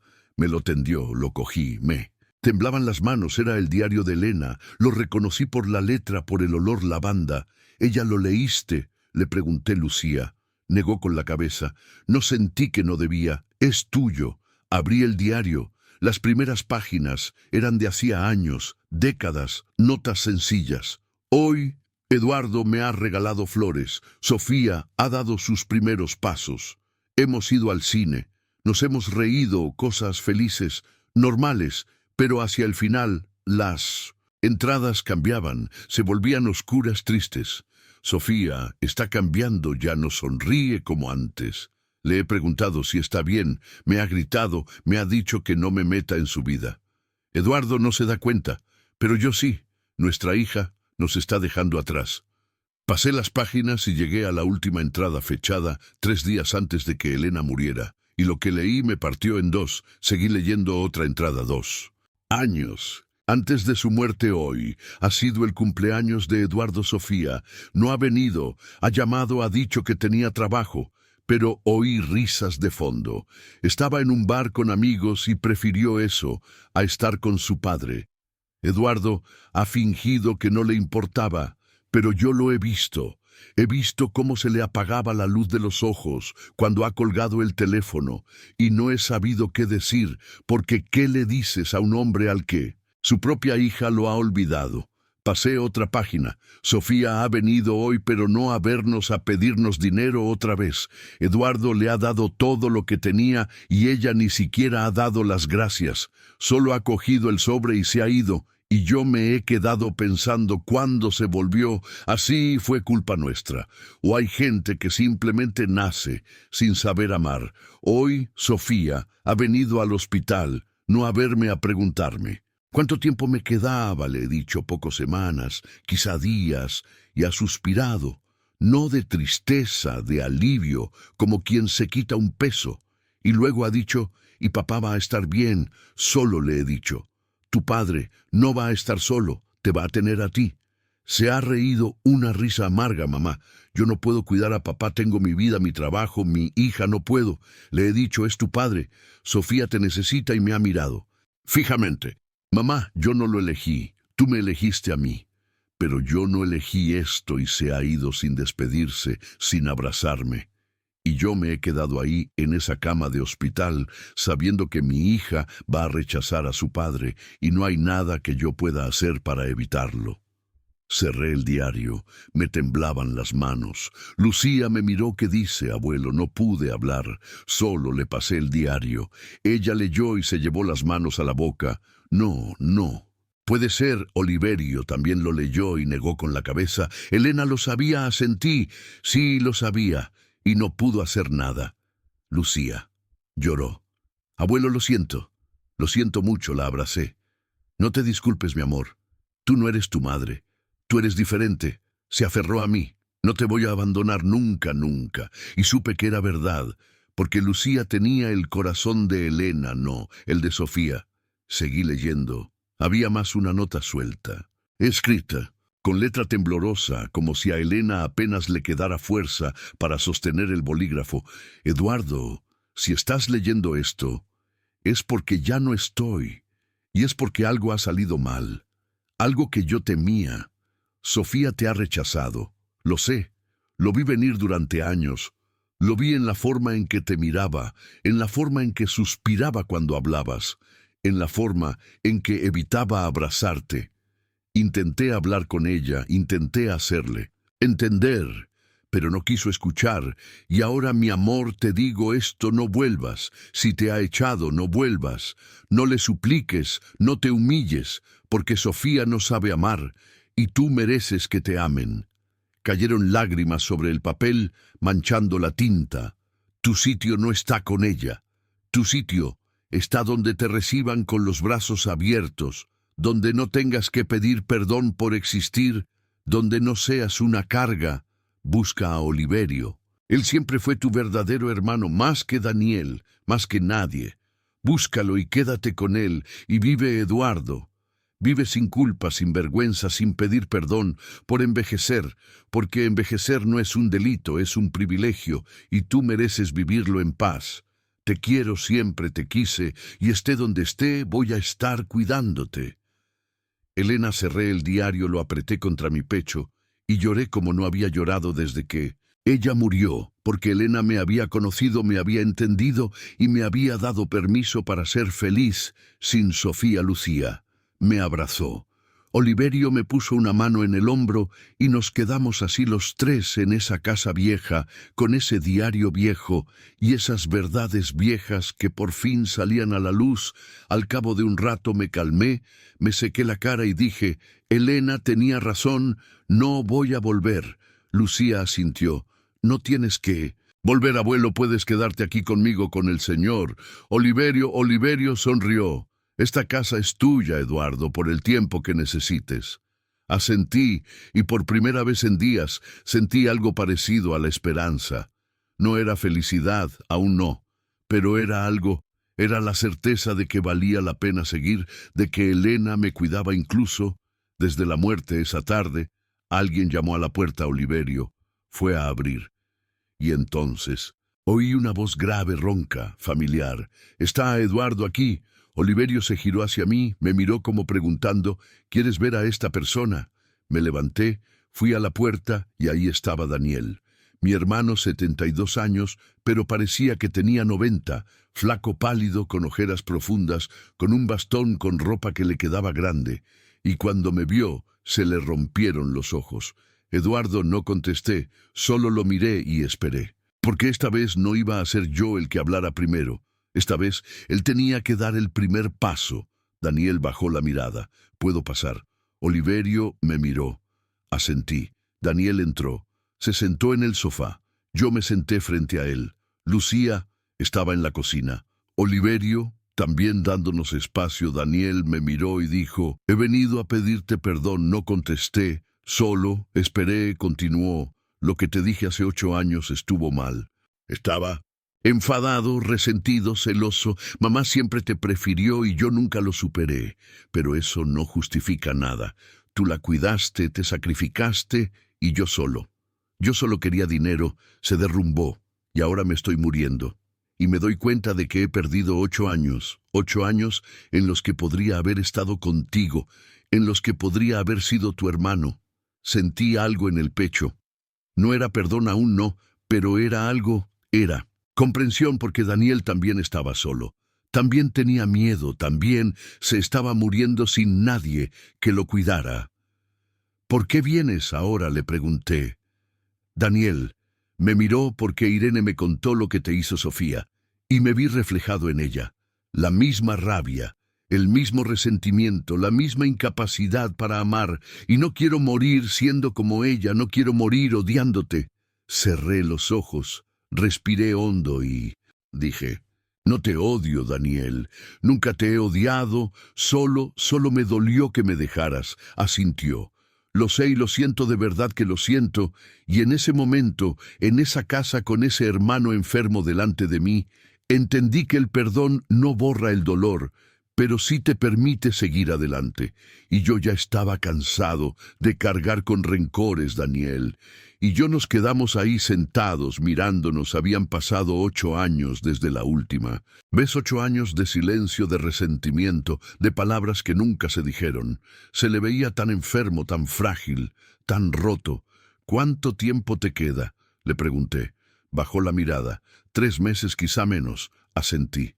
Lo siento, negó con la cabeza. No lo sientas. Me lo merezco. Por todo lo que te hice, por todo lo que te dije. Oliverio apareció con café. Nos lo sirvió en silencio. Lucía seguía en la cocina escuchando. Daniel bebió un sorbo y entonces dijo: Eduardo, necesito que me escuches sin juzgarme solo. Escúchame. Cuando mamá murió, yo estaba furioso, no contigo, con la vida, porque yo también la cuidé. Yo también estuve ahí, pero ella solo hablaba de ti. Eduardo, hace esto. Eduardo es tan bueno. Yo era invisible y cuando murió y te dejó la casa a tu nombre sentí que me borraban. Otra vez se le rompió la voz, pero no fue culpa. Tuya fue mía por no saber manejar mis propios demonios. Y te hice daño. Te dije cosas horribles, cosas que no sentía. Lo miré y vi sinceridad, o al menos lo que parecía sinceridad. ¿Y ahora qué quieres? Ahora respiró hondo. Quiero que vengas a vivir conmigo. Tengo una casa grande, 3 habitaciones. Una enfermera puedes traer a Lucía. Podemos volver a ser una familia. Sentí que algo se removía dentro de mí. En familia, después de 8 años, después de todo, pero al mismo tiempo, Daniel era mi hermano, mi sangre, y se estaba muriendo. ¿Por qué? Ahora le pregunté. Otra vez se secó los ojos porque me llamó Sofía, me dijo que te habías ido, que estabas senil, que Lucía corría peligro, y yo le creí al principio, pero luego llamé a Irene y me contó la verdad. Me contó lo que te hizo Sofía, y me vi reflejado en ella, la misma crueldad, el mismo egoísmo. Y no quiero morir siendo como ella, no quiero morir sabiendo que fui igual de cruel contigo. Tragué saliva porque sus palabras sonaban reales, sonaban honestas. Eduardo, dame una oportunidad, solo una. Déjame compensarte, déjame cuidarte.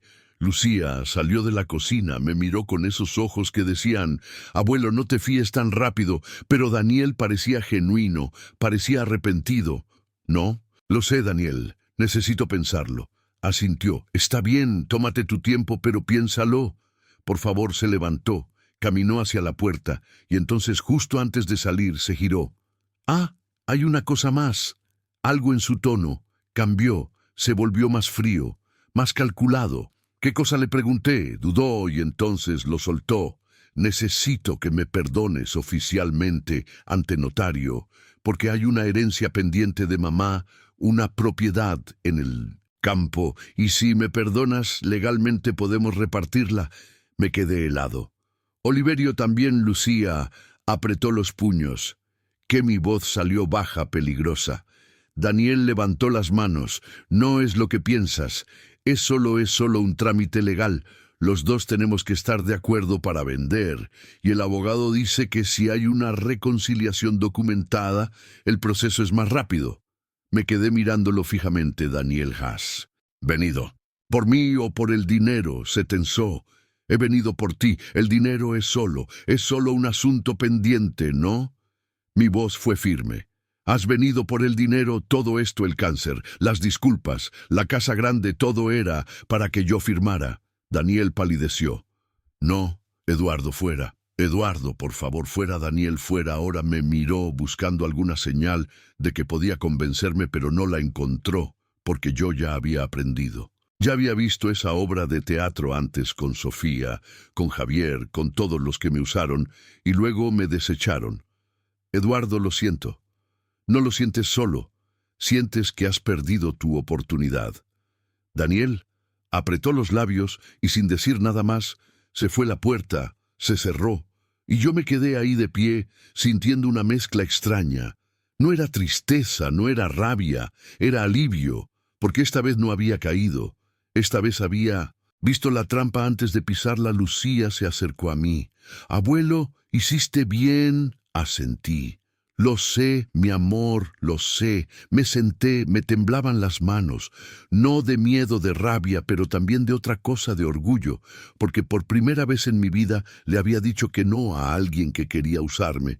Elena siempre me decía: Eduardo, eres demasiado bueno, y la gente lo sabe y lo usa, y yo le contestaba: es mi familia, mi amor, ¿qué? Ah, ¿quieres que haga? Y ella me miraba triste. Valórate, date cuenta de que no tienes que darlo todo para que te quieran. Cerré los ojos. He aprendido. Elena, me ha costado 79 años, pero he aprendido. Oliverio se acercó. Ese hombre no va a cambiar. Lo sé. Pero tú sí has cambiado, Lo. Miré a qué te refieres, sonrió.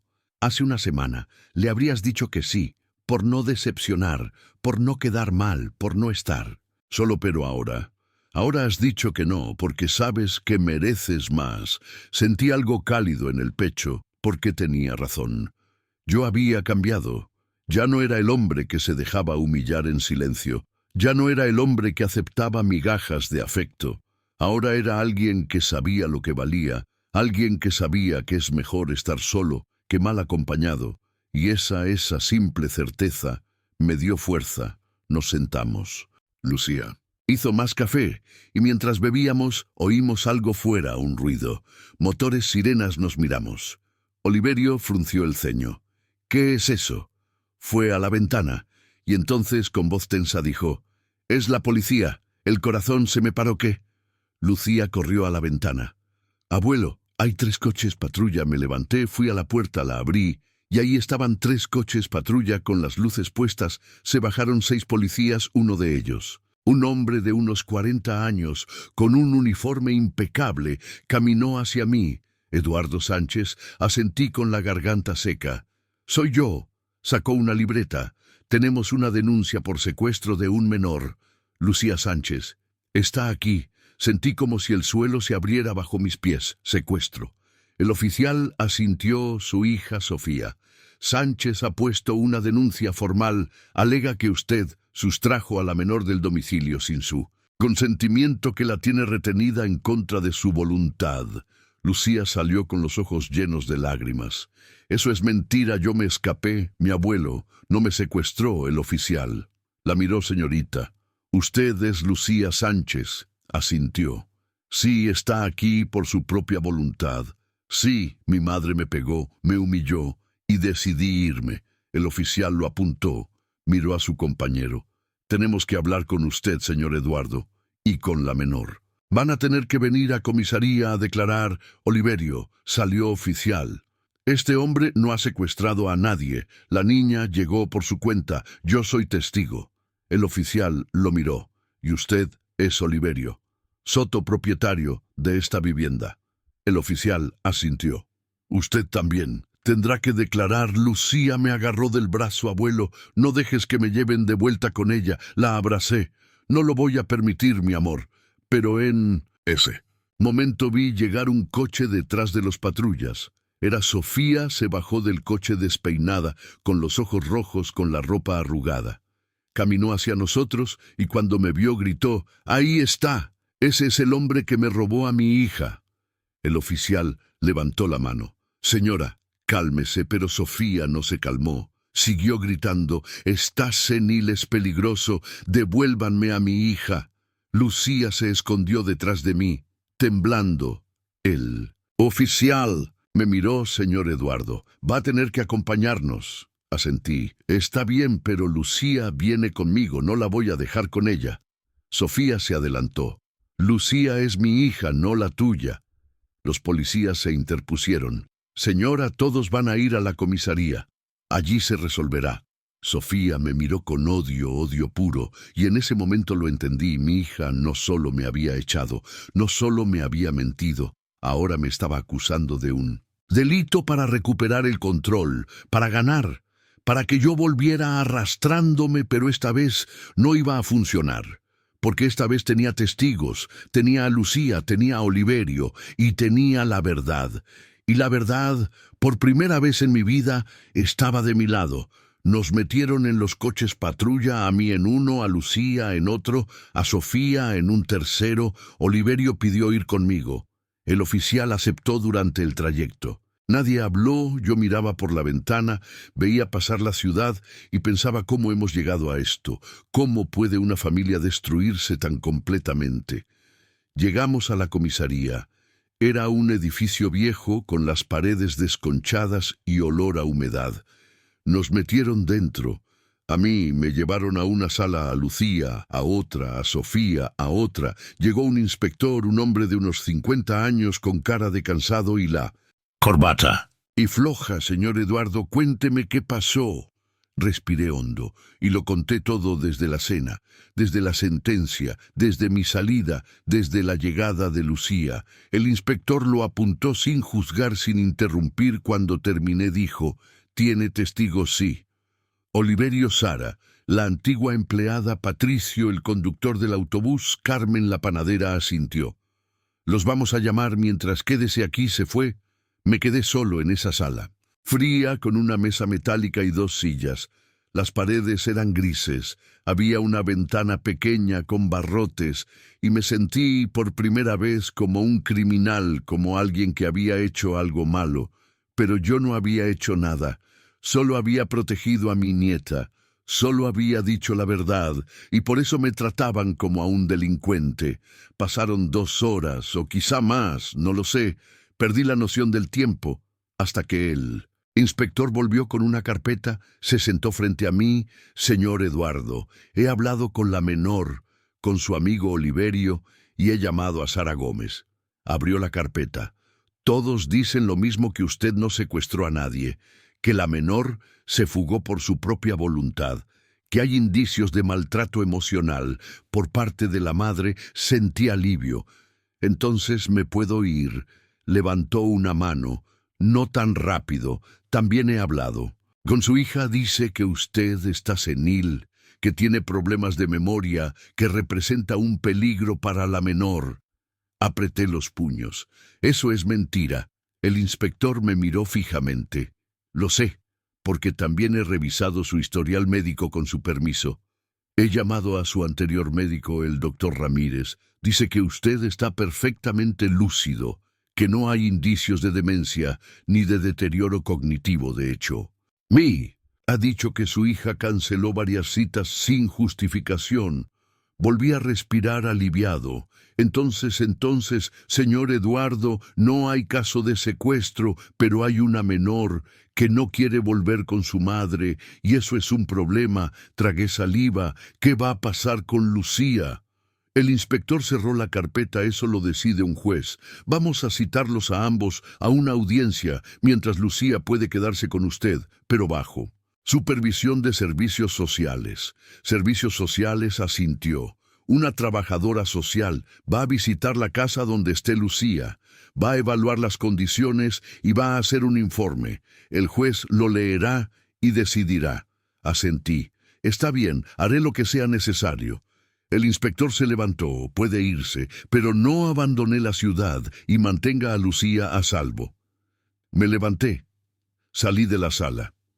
Y ahí estaba Lucía, sentada en un banco, con Oliverio a su lado. Cuando me vio, corrió hacia mí, me abrazó. «Abuelo, que han dicho que te puedes quedar conmigo». Por ahora lloró de alivio. «Gracias, abuelo, gracias». La abracé con fuerza y miré hacia el pasillo. Sofía estaba ahí, mirándome con los ojos llenos de lágrimas, pero no de tristeza, de rabia, de derrota.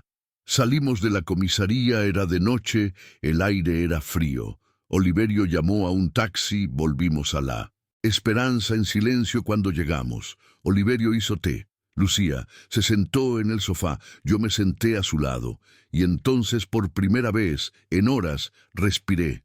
«Abuelo, ¿crees que la jueza me dejará quedarme contigo?», preguntó Lucía. La miré. «No lo sé, mi amor, pero voy a luchar. Voy a hacer todo lo que esté en mi mano para que te quedes», asintió. «Yo también voy a luchar». Oliverio se sentó con nosotros. «Vais a estar bien. Los dos, yo me encargaré». Y en ese momento, en esa casa humilde con esa gente leal, sentí algo que no había sentido en años. Familia. Al día siguiente me desperté temprano. Tenía cosas que hacer, cosas que no podía posponer.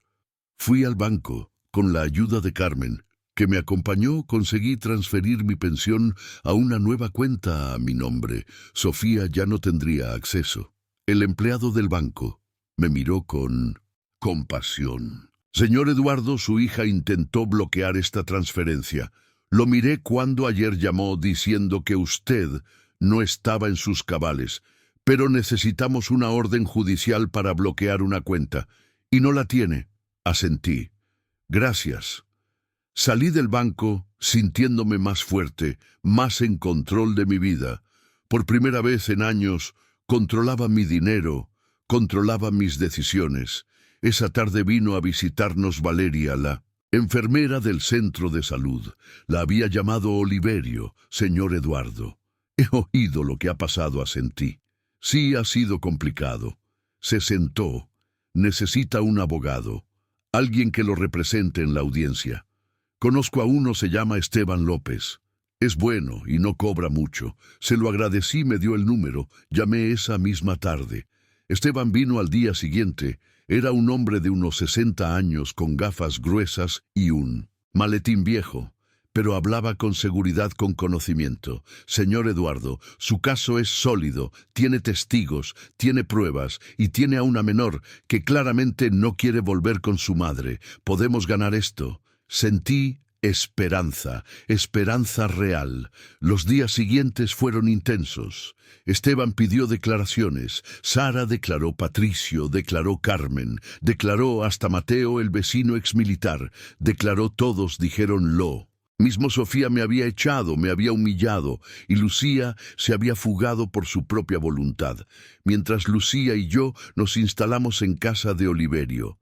Ella dormía en el cuarto del fondo, yo en el sofá. Oliverio insistió en darme su cama, pero no acepté.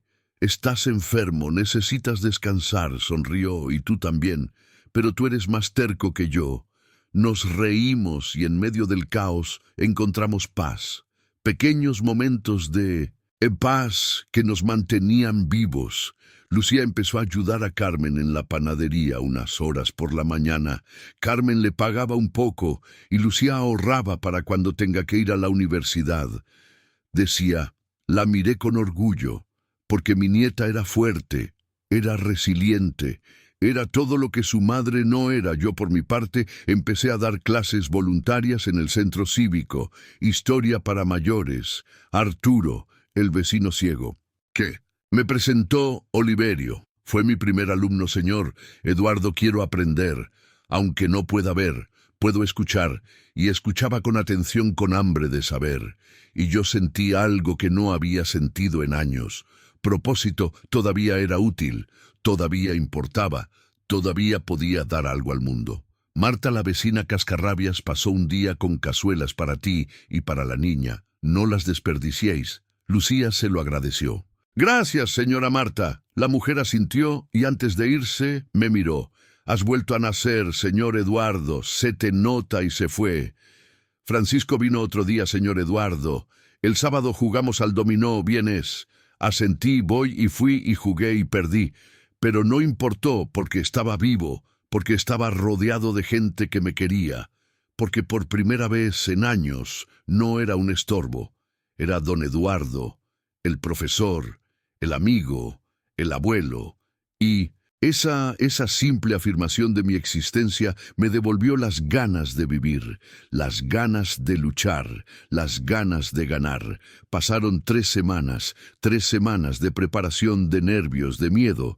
La audiencia estaba fijada para un martes a las 10 de la mañana. Esteban, mi abogado, vino la noche antes. Señor Eduardo, mañana va a ser duro. Sofía también tiene un abogado y van a atacarlo. Van a decir que usted es Meyer, que no puede cuidar de una adolescente, que Lucía necesita a su madre. Lo miré. ¿Y qué vamos a decir? ¿Nosotros? Sonrió. La verdad que Lucía está mejor con usted, que tiene estabilidad, que tiene amor, y que su madre la maltrató. Asentí. Pero el miedo seguía ahí, porque la verdad no siempre gana. A veces el sistema protege a quien no lo merece. Esa noche no dormí. Me quedé despierto mirando el techo, pensando en todo lo que podía salir mal, y si la jueza no me creía, y si decidía que Lucía tenía que volver con Sofía, y si me quitaban a mi nieta Lucía, tampoco durmió. La oí levantarse varias veces, ir al baño, volver a las 6 de la mañana. Me levanté, fui a la cocina, ella ya estaba ahí, sentada en la mesa con las manos abrazando una taza vacía. No podías dormir, negué con la cabeza. Tengo miedo. Abuelo, me senté a su lado, le cogí la mano yo también. Pero vamos a estar bien, pase lo que pase. Vamos a estar bien. Llegamos al juzgado a las 9. Esteban nos esperaba en la entrada. Listos, asentí, Lucía. También entramos. Era un edificio frío, con pasillos largos y olor a papel viejo.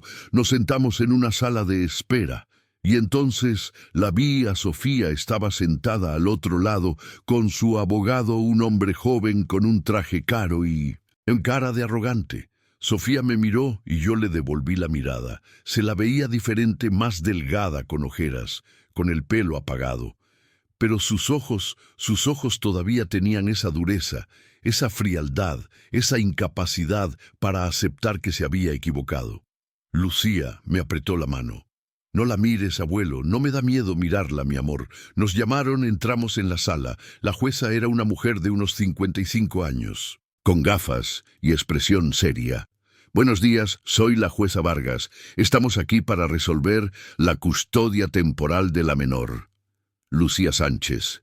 Señora Sofía, tiene la palabra. El abogado de Sofía se levantó. Señoría, mi clienta es una madre responsable, trabajadora, que ha cuidado de su hija durante 16 años.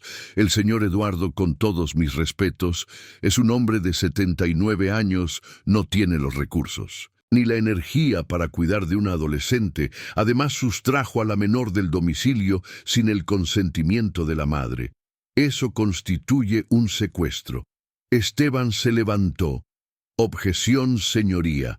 No hubo secuestro. La menor se fugó por su propia voluntad. Tenemos declaraciones que lo prueban. Además, hay indicios de maltrato emocional y físico por parte de la madre. El abogado de Sofía sonrió.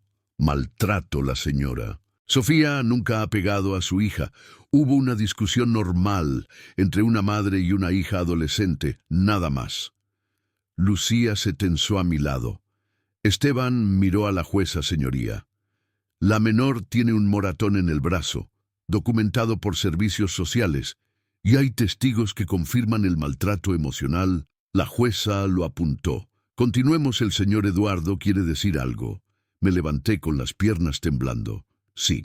Señoría, yo no he robado a mi nieta. Ella vino a mí, porque no tenía otro sitio al que ir, porque su madre le pegó, porque su madre me echó de casa sin motivo. Yo solo quiero cuidarla, darle un hogar, darle amor. Sé que soy mayor, sé que no soy perfecto, pero la quiero, y ella me quiere, y eso tiene que contar para algo. Me senté. La jueza me miró. Señor Eduardo, ¿tiene un lugar estable donde vivir? Sí, con mi amigo Oliverio. ¿Y tiene ingresos? Sí, mi pensión y trabajo en la panadería del barrio. La jueza lo apuntó. ¿Y usted, Lucía, qué quiere?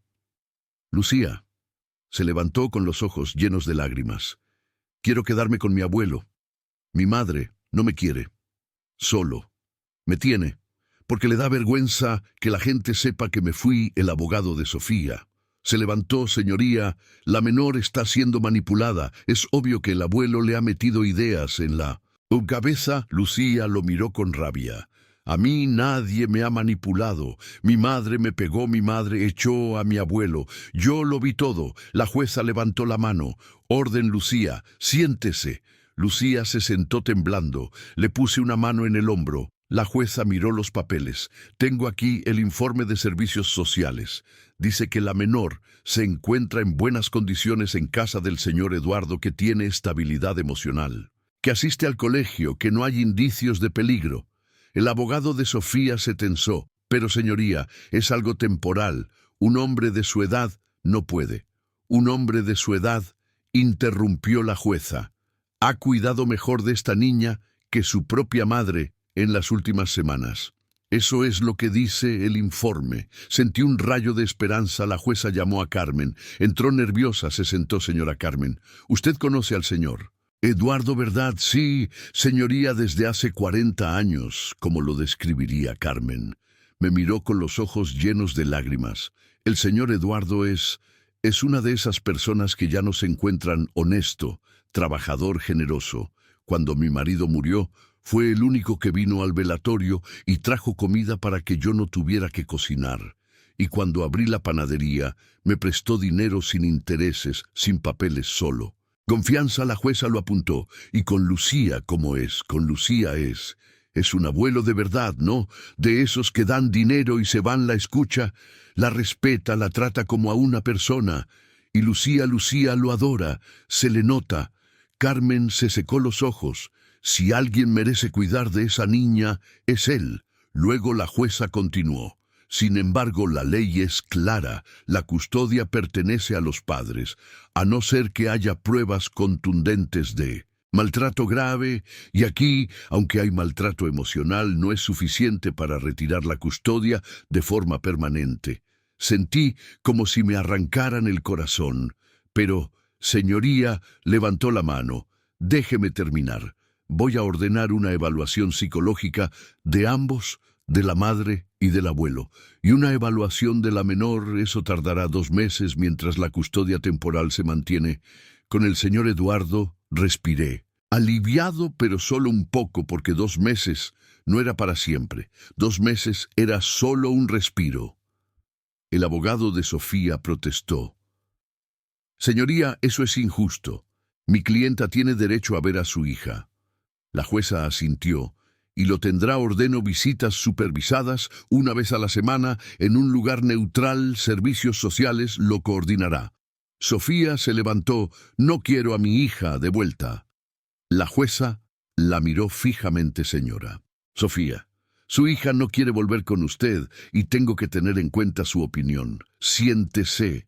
Sofía se sentó con la cara roja, con las manos apretadas, y supe que esto no había acabado. Esto solo empezaba. Salimos del juzgado. Lucía me abrazó. Abuelo, hemos ganado. No hemos ganado, mi amor. Solo tenemos más tiempo. Esteban, asintió el señor Eduardo. Tiene razón. Esto va a seguir, Sofía. No se va a rendir. Pero tenemos una ventaja. La verdad está de nuestro lado. Esa tarde, cuando volvimos a casa, Oliverio nos esperaba con café. ¿Qué tal? Bien, más o menos le conté todo. Asintió. 2 meses es tiempo suficiente para prepararse, para reunir más pruebas, para demostrar que Lucía está mejor aquí. Y entonces, esa noche, mientras Lucía dormía, me quedé despierto pensando, planeando, porque sabía que la siguiente audiencia sería la definitiva y no podía perderla. No iba a perder a Lucía, no. Después de todo lo que habíamos pasado durante las semanas siguientes, ocurrió algo inesperado. Sofía empezó a venir a las visitas supervisadas, pero no para ver a Lucía, para atacarme.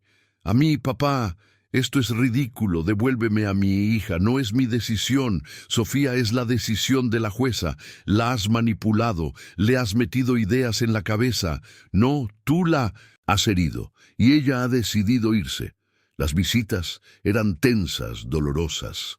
Lucía apenas hablaba con su madre, y Sofía, en vez de intentar reconectar, solo acusaba, solo atacaba. Y cada visita, la trabajadora social tomaba notas, y yo sabía que esas notas me iban a ayudar, porque demostraban quién era Sofía de verdad, y quién era yo, y al final, cuando llegara la audiencia final, la verdad iba a hablar más fuerte que las mentiras. 2 meses después, volvimos al juzgado, esta vez con más pruebas, con más testigos, con más esperanza.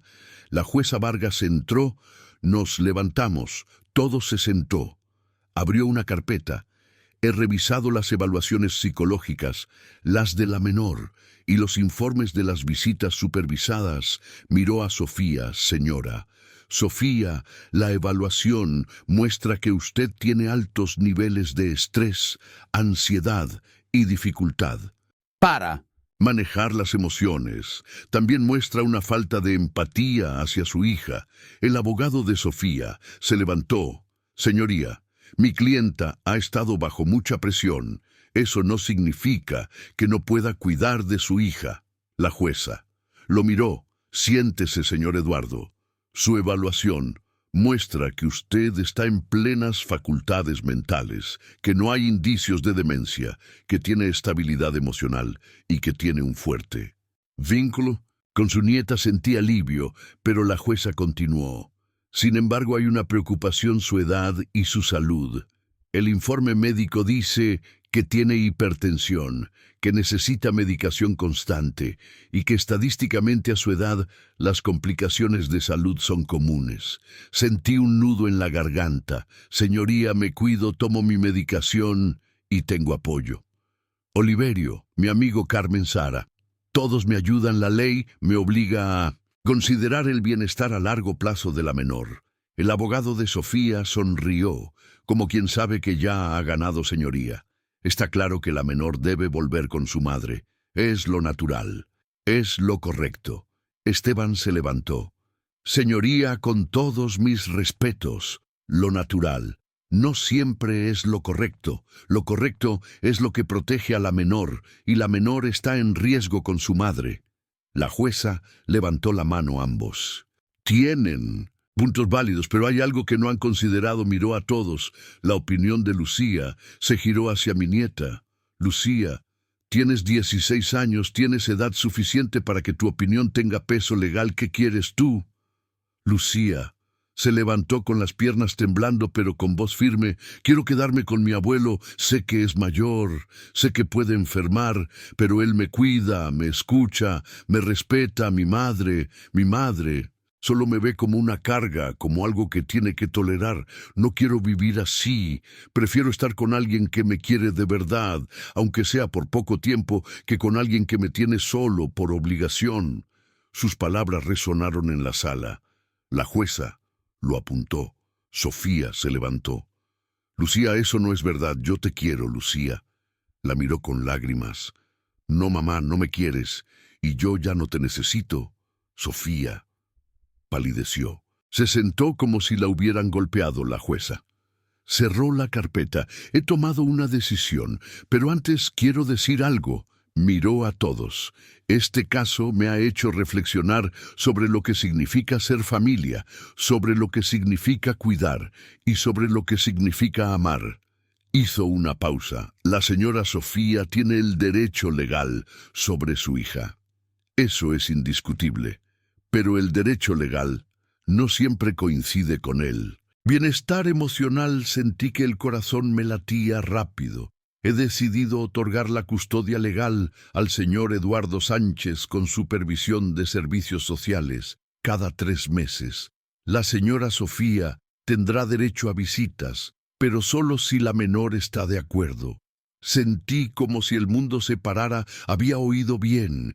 Lucía me agarró del brazo.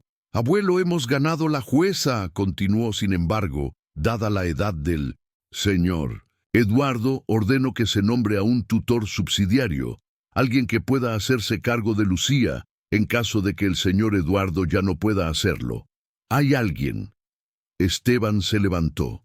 Señoría, Sara Gómez Antigua, empleada doméstica del señor Eduardo, ha expresado su voluntad de ser tutora subsidiaria. La jueza asintió. Perfecto, que se la contacte para los trámites legales. Dio un golpe con el mazo. Sesión cerrada, y en ese momento todo explotó. Lucía lloró, yo lloré. Esteban sonrió y Sofía se levantó y se fue sin decir nada, sin mirar atrás. Salimos del juzgado, el sol brillaba, el aire era fresco y sentí algo que no había sentido en años.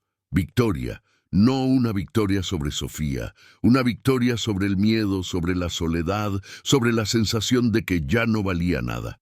Lucía me abrazó. Gracias, abuelo, gracias por luchar por mí. La abracé con fuerza. Siempre voy a luchar por ti, mi amor, siempre.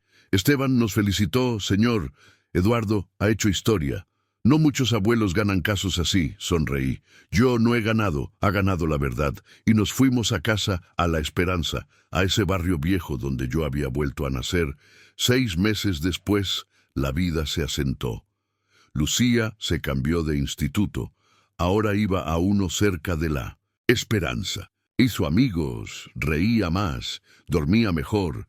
Oliverio seguía luchando contra el cáncer. Unos días estaba mejor, otros peor, pero siempre sonreía.